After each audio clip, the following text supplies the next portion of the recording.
کبھی ان کے در کبھی در بدر، کبھی عرش پر کبھی فرش پر، کبھی ان کے در کبھی در بدر، غم آشتی تیرا شکریہ میں کہاں سے، غم آشتی تیرا شکریہ میں کہاں سے گزر گیا۔ حضرات، مجھ سے پہلے تمام مقررین نے مدرسے کے حالات سے آپ کو واقف کرایا، جو جدوجہد ہوئی اس سے بھی آپ واقف ہیں۔ مولانا نظم علی صاحب نے کہا کہ یہ 82 میں مدرسے میں مدرس ہوئے، بہت سارے لوگ تب پیدا بھی نہیں ہوئے تھے۔ ظاہر ہے میں 1979 میں 1 نومبر 79 کو جامعہ فاروقیہ میں مدرس ہوا۔ اتفاق سے 31 مارچ کو مدرسوں میں پہلے ایریا آتا تھا، جو پرانے لوگ ہیں وہ جانتے ہیں، اور 31 مارچ 1980 کو ایریا آیا۔ کل 52 روپے ایریا بنے تھے، اس میں سے 20 روپے یا 22 روپے یہ کہ آگے کاٹ لیے گئے کہ یہ خرچ ہوا ہے۔ اب ہم لوگ جس ماحول سے آئے تھے مدرسے میں، اور مدرسوں کا جو تصور تھا ذہن میں، وہ بہت پاکیزہ تھا، اور پھر یہ احساس بھی تھا کہ بھائی ہم مدرس ہیں، پیسہ ہمارا ہے، تو کم سے کم ایک بار ہاتھ میں آنے کے بعد اسے کوئی مانگ کے لے لے وہ تو ٹھیک لگتا ہے، لیکن یہ پکڑایا کہ بھائی یہ 30 آپ کا ہے اور یہ 22 جو ہے، تو بڑا اچھا نہیں لگا۔ اور میں نے وہ پیسے جو 22 سے کلر صاحب لگا کے رکھے تھے وہ میں نے اپنے ہاتھ میں لے لیے۔ میں نے کہا یہ پیسہ میرا ہے اور میں اسے یوں نہیں دوں گا۔ کچھ اور لوگوں کو برا لگا، ایک تحریک چلی اس مدرسے میں، اور میرے ساتھ 5-7 لوگ نکال دیے گئے کسی جرم کی سزا کے طور پر۔ کیا آپ نے ایریئر کیوں مانگا؟ بہرحال 10 مہینے بعد وہاں سے نکال دیا گیا۔ پھر جامعہ حنفیہ غوثیہ میں گیا، وہ مدرسہ ایڈٹ نہیں تھا۔ 82 میں مدینہ العلوم میں میری تقرری ہوئی، اور 82 سے لے کے مارچ 23 تک میں نے مدینہ العلوم کی خدمت کی۔ اور اس دوران جو نشیب و فراز آئے اس سے آپ بھی واقف ہیں۔ میں جب مدرسے میں آیا تو یہاں کا ماحول دیکھنے کے بعد یہ لگتا تھا کہ روشنی کی کہیں کوئی کرن نہیں، مستقبل ایک دم اندھیرا نظر آ رہا تھا۔ ایک جیل سے بھی موٹی دیوار لگتی تھی سامنے کہ نہ حال میں کہیں روشنی ہے اور نہ مستقبل میں روشنی کا کوئی امکان ہے۔ سمجھ میں نہیں آتا تھا کہ اس اندھیرے میں کیسے گزارا۔ اس دیوار میں ایک کھڑکی کھلی، افضال صاحب تشریف لائے بنارس، جامعہ مدرسہ میں میٹنگ ہوئی۔ میں اس وقت بجرڈیہا کا مدرس، ایک کمیٹی بنی، اس کا مجھے جوائنٹ سیکرٹری بنایا گیا ضلع کی۔ افضال صاحب کو سننے کے بعد ایسا لگتا تھا کہ اللہ نے اس آدمی کو اسی کام کے لیے پیدا کیا، خاص طور پر۔ میں ان سے بہت متاثر ہوا، ان سے جڑا۔ مولانا محمد حلیم قادری صاحب جو صدر بنے تنظیم کے، افضال صاحب کے ساتھ وہ بھی جڑے، اور علماء کا ایک عظیم قافلہ تیار ہوا۔ بڑے بڑے عالم تھے، सियासी रहनुमा मदरसे में दुआएं लेने तो आते थे मुदर्रिसीन से, उलमा से, लेकिन कभी किसी ने ये पूछने की जहमत नहीं की कि आप किस हाल में हैं, आप पर क्या गुजर रही है। इसलिए कि ये जमहूरी मुल्क था और जमहूरियत में बगैर मांगे कुछ मिलता नहीं। जमहूरियत वो तर्ज हुकूमत है कि जिसमें बंदे को गिना करते हैं, बंदों को गिना करते हैं, तौला नहीं। मौलाना अल्लामा गुलाम मुस्तफा आजमी, गुलाम जिलानी, मेरठी जैसे लोग मदरसों में थे। मौलाना इफ्तिखार साहब जामिया इस्लामिया में रही, शहीद आदमी शेखुल हदीस, लेकिन कहीं किसी से कोई पूछने वाला नहीं था। उनकी अजमत अपनी जगह थी, समाज में उनकी इज्जत अपनी जगह थी, लेकिन हालात जिंदगी उनके क्या हैं ये उनसे कोई पूछने वाला नहीं था। अफजाल साहब को अल्लाह ताला ने भेजा मदरसों में और उन्होंने तंजीम की बुनियाद रखी 1972 में। 82 में हम लोग जुड़े उनसे, और उसके बाद उनका और मौलाना हनीफ साहब कादरी का अल्लाह ताला उनको जन्नत में आला मकाम अता फरमाए, उन लोगों को और उनके साथियों को। हम लोग उनसे जुड़े और उन लोगों का रंग ऐसा जमा हम लोगों के ऊपर कि फिर तंजीम ही उड़ना बिछोना। जो कुछ हुआ वो आपके सामने है। जो लोग आज पैदा हुए हैं मदरसे में, तकर्री जिनकी हो रही है, उनको शायद लगता है कि ये पहले से इसी तरह का उजाला है। अभी किसी मुखर्रिर ने ये कहा, डॉक्टर प्रमोद मिश्रा ने कहा कि हमारी उम्र के लोग धीरे धीरे रिटायर हो रहे हैं और 1-2 साल में सारे लोग रिटायर हो जाएंगे। इन्होंने अंधेरा दिखाया। अब जो लोग मदरसों की नौकरी में हैं उनके सामने तो उजाला ही उजाला है, इसलिए उन्हें ये बताने की जरूरत है। आरिफ साहब ने बहुत अच्छी नज़्म पढ़ी और तमाम हालात उन्होंने बताए। ये बताने की जरूरत है कि हमारा कोई स्केल नहीं था। पहला पे कमीशन जब उत्तर प्रदेश में बना तो उसकी रिपोर्ट पढ़िए। वो कहता है कि मदरसों के जो हालात विभाग ने बताए हैं वो खाका बहुत मुबहम है, साफ नहीं है कि मदरसों में क्या पढ़ाई होती है, मदरसों का स्तर क्या है, स्टेटस क्या है, इनको किस तरह से हम कैटेगरी इनकी बना करके और उनको हम स्केल दें। ये खाका डिपार्टमेंट के पे कमीशन के सामने वाजा नहीं था। डिपार्टमेंट भी बहुत वाजा नहीं कर सका। हमारी कोई तंजीम नहीं थी जो ये बताती पे कमीशन को कि हम क्या पढ़ाते हैं और उसका स्टेटस क्या है, उसकी बराबरी क्या है। कहीं कुछ नहीं था।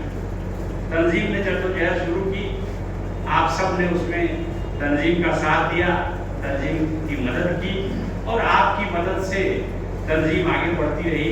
बाद में अली जनाब ओम प्रकाश शर्मा, अली जनाब पंचानन राय और उनकी पूरी टीम हमसे जुड़ी, शिक्षक महासंघ बना। ये सारी चीज़ें आपको मालूम होनी चाहिए। और इस तरह से एक कारवां बना जो आपकी क़यादत में, आपके खुलूस में आगे बढ़ता रहा, आपके खुलूस से, और उसने वो सारी सहूलतें हासिल की जो आपको मिलनी चाहिए थी, जो आपका हक था। कुछ चीज़ें अभी बाकी रह गई। अभी पत्रकारों ने पूछा, डॉक्टर साहब ने उसका जिक्र किया, मेरे बगल में बैठे हुए थे, कि 40 साल जद्दोजहद में कोई इच्छा आपकी बाकी रह गई है। मैंने कहा कि मुदर्रिसीन की सेवा सुरक्षा के लिए जो कुछ हम चाहते थे वो हम करा नहीं पाए।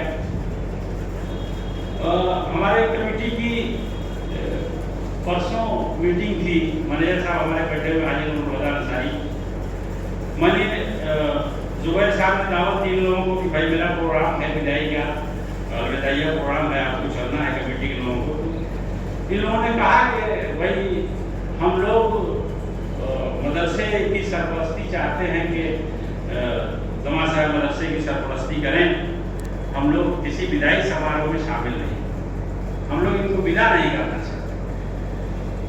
मैंने इनको भरोसा दिलाया कि 40 साल मेरे घर का चूल्हा इस मदरसे की नौकरी से जला।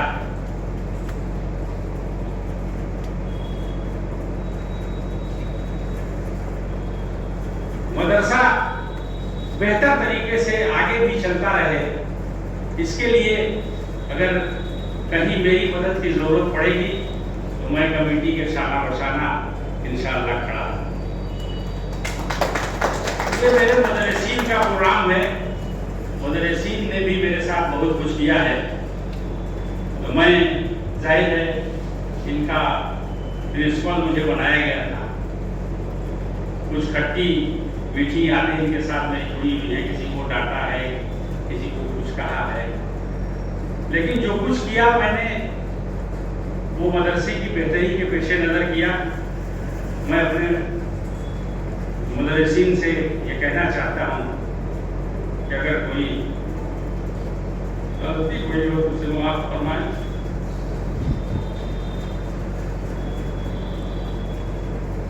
और जिस तरह से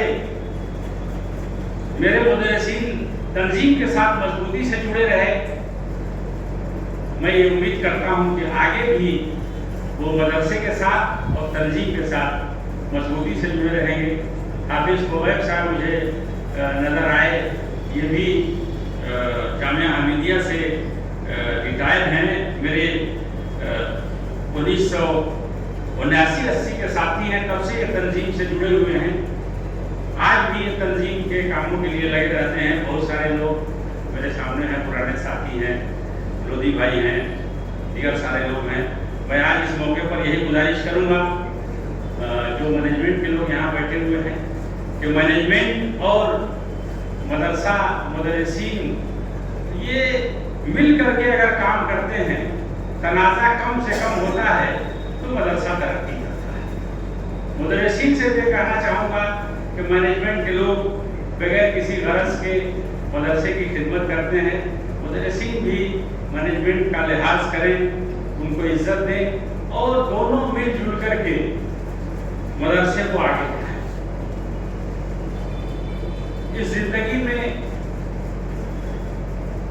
किसे बताएं कि गम के सहरा को रश्क जन्नत बनाया कैसे, कहां से आबे रवा वसूला, कहां से बातें बहार लाए।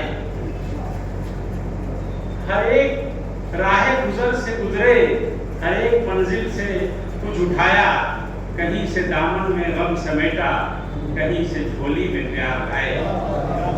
खला के माथे पे एक बिंदी न जाने कब से चमक रही थी, उसे भी अपनी खुशी की खातिर हवा में उड़कर उतार।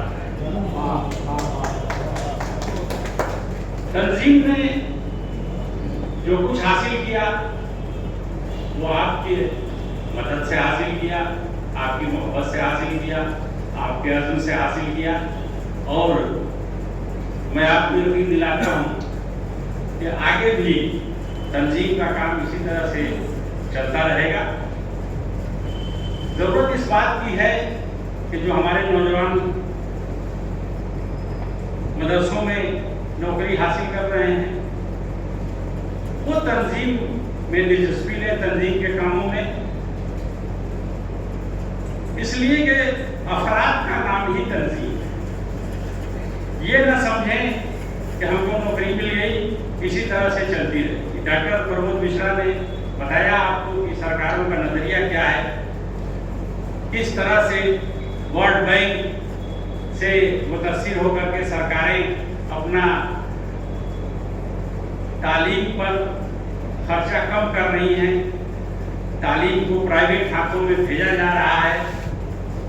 मदरसों में भी तरह तरह की मदरसों के लिए बातें की जा रही हैं। ये सारे हालात आपके सामने धीरे धीरे इस तरह से पैदा किए जा रहे हैं।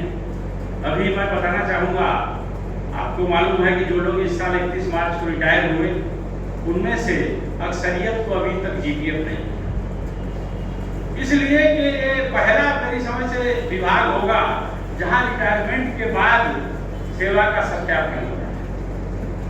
आदमी सेवा से रिटायर हो गया, प्लाज्मा से रिटायर हो गया, उसके बाद जब उसकी जीपीएफ की फाइल जा रही है तो वहां से एक चिट्ठी रजिस्ट्रार हो जाती है कि आप ये बताइए कि इनकी सेवा सही है कि नहीं। तो अजीब लोग हैं, रिटायरमेंट के बाद आप उसकी सेवा का क्या सत्यापन करेंगे? मैंने अभी मुख्यमंत्री जी को चिट्ठी लिखी, अखबार वालों ने पूछा डायरेक्टर से, उन्होंने कहा कि साहब एक मामला आया था भदोही का और वहाँ एक ऐसे मुदर्रिस थे जिनकी तकर्री इंतजामिया के झगड़े के दौरान हो गई। हालांकि और उनके पेमेंट के लिए उनके वारिस गए हाई कोर्ट, तो बड़ी विभाग की सुर्खी हुई, इसलिए हमने ये निजाम बनाया है कि रिटायरमेंट के बाद जब सत्यापन हो जाए तब जीपीएफ का होता है। हालांकि जो ज़ाब्ते हैं उसमें रिटायरमेंट के बाद जीपीएफ रोकने की सख्त मनाही है। जीपीएफ से किसी तरह की कोई वसूली नहीं होती। अगर मुदर्रिस मुलाजिम ने कोई बेज़ाब्ती भी की है तो उसकी वसूली जीपीएफ से नहीं होती, ये ज़ाब्ते में बहुत साफ लिखा हुआ है। उसके बाद भी डायरेक्टर ने ये निज़ाम बनाया है। मैंने अभी ध्रुव जी को चिट्ठी भेजी थी, ध्रुव कुमार त्रिपाठी को।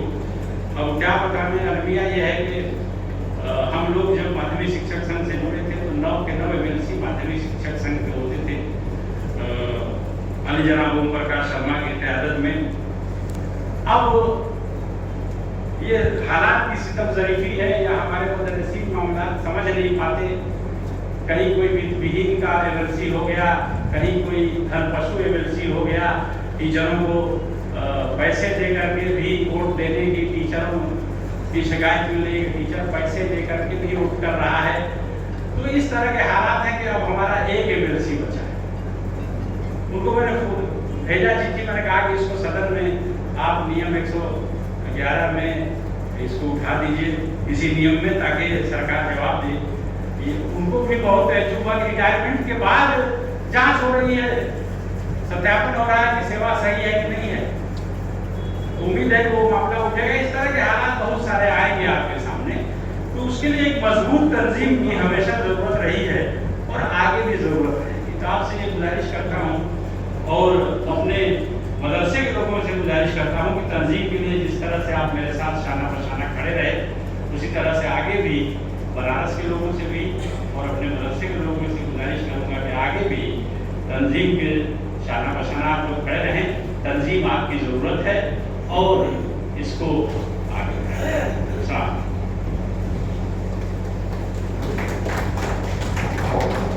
اللهم صل على سيدنا مولانا محمد وعلى ال سيدنا مولانا محمد وعلى اله وصحبه وسلم وبارك وسلم صلوا عليه